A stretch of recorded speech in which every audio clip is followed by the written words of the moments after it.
Hey, Scott Lara, president of militaraffairs.com, your one-stop shop for travel. If you're a member of the military, if you're a veteran like I am, or a family member of a military person, militaraffairs.com, you've read reports that people come back from a cruise with a $2, $3, $4, $5,000 cell phone bill. Now, why does that happen? Well, 9 times out of 10, that happens because you got mom and dad, and you got Timmy.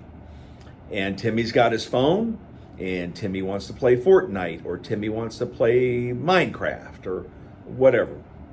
Scroll. Maybe mom and dad want to watch Netflix, or Prime, Amazon Prime, or something like that. So people think that when they're on a cruise ship, it's just like being at home. I will tell you, when I'm at home, I have Comcast, Xfinity Comcast, and it's 500 megabytes down. 500 down, and about, 40, 50 up on the internet. So I'm flying at home. And of course, when you go on a cruise ship, there are different options for getting on the internet. Now, basically the default option is Starlink or MTS. That's what cruise lines use. So when you get on the cruise and you don't buy the Wi-Fi package, you're on the ship's internet. Is that free? No, it's not. Is it fast? No, it's not.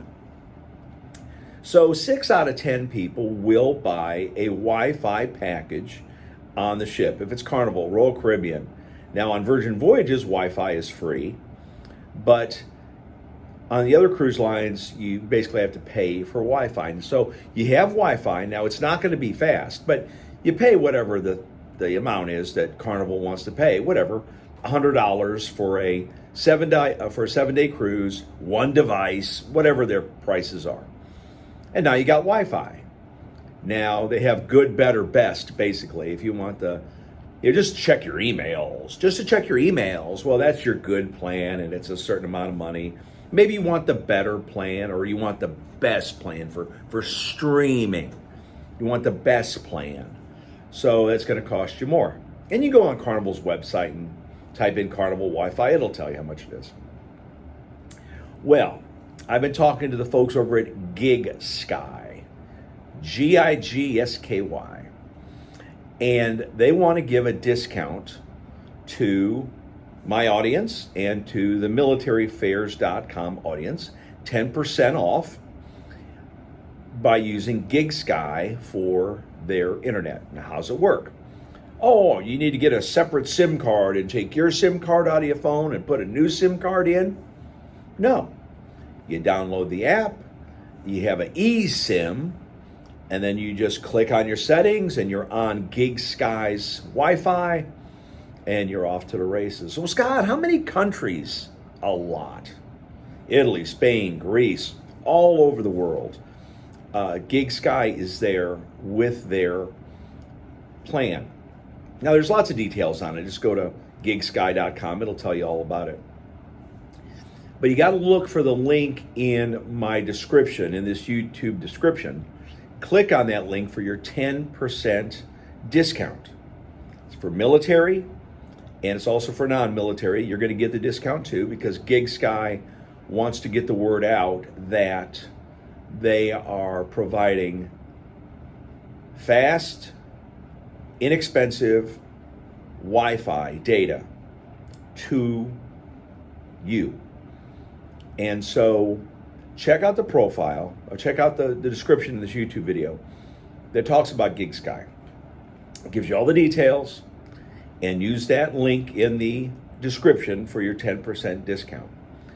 And I will tell you, you don't want to be a person that comes back off of a cruise, or even when you're traveling. Let's say, like my daughter and son-in-law just flew to Greece, and they, with Virgin Voyages, they have free Wi-Fi, but when you're walking around Athens or you're walking around Santorini, if you just get on the Wi-Fi, if you get on data, like you would normally get on data without Wi-Fi, it's going to be a cost to it.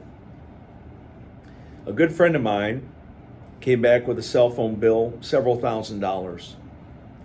And you can avoid this by going to GigSky.com, GIGSKY. Check out all the details, all the FAQs, all the countries they're in. And with this eSIM technology, you don't have to put a SIM card in your phone. It's really cool. So check them out. And let me pivot a little bit on this. Hurricane Beryl. It is barreling toward Mexico. And I've been getting several calls today. Hey, Scott, what about my cruise? Oh, my gosh, am I still going to go to X, Y, and Z? Well, the cruise lines and I don't know yet. It just depends on the track. And, of course, you got the people in corporate, that are looking at this thing very carefully. You have the captains looking at it. And you have corporate, everybody looking at it to make sure of several things. Number one, the cruise lines want to keep the ship, the passengers, and the crew safe. They want to keep it out of harm's way. And let me tell you a story. I've been in rough seas. I was in rough seas on Virgin voyages end of last year, like 40-mile-an-hour winds and, 15, 20-foot seas. We couldn't hit a couple ports because of it. And so I've been in heavy seas. But they kept us safe, right? Now, why do the cruise lines want to keep everybody safe? Number one, the cruise lines know that if mom and dad and Brittany and Timmy are in their cabins throwing up and being seasick, they're not going to be having fun. They're going to come back from their vacation and say, that sucked, and not go on a cruise again. So they want to keep passengers having fun. Of course, you got the crew. You got how many people? 500, 1,000, 2,000 crew. You got to keep them able to perform their duties. And so it's in the cruise line's best interest to keep the ship, the crew, and the passengers safe. And of course, to go to the ports of call. Now, let me allay one misconception out there. That cruise lines intentionally don't want to go into the ports because they lose money. Well, that's the furthest thing from the truth. The cruise lines want you to get off in Aruba, Bonaire, Curacao, Martinique, St. Barts, St. Kitts, to go on shore excursions. I'm sure the cruise lines make a couple pennies off those shore excursions. And also the cruise lines want to keep the vendors in those cruise ports happy because they're providing a service that you're not going to get in St. Augustine or in Tampa or in Orlando. You get a special shore excursion. But I will say, I think that's why cruise lines are moving more towards private islands, because they are able to keep the passengers, in their orbits, in their universe, if you will. You look at Ocean Cay, there with MSC. You look at Celebration Key, which is coming up. You got Half Moon Cay, have NCL's private island, Disney's private island. So the cruise lines know they can keep their revenue in their pockets, But going back to what I was saying, do the cruise lines intentionally not want to hit ports of call? Of course they want to hit ports of call. That gives the crew a chance to get off the ship, get a break, and have a lot of fun. So anyway, today's Monday. I'll be with you every day this week talking to you about GigSky. Very excited about it. They want to offer military 10% off, and also non-military 10% off on their plans. So what you need to do, actually, look in the description of this video. You'll see the link, click on the link, and then you'll get 10% off, and you'll have all your questions answered. If you have any questions, you can email me, Scott, at militaryfairs.com. Hope you have a great week. Let's keep an eye on Beryl and hope for the best. Scott Lara, president of militaryfairs.com.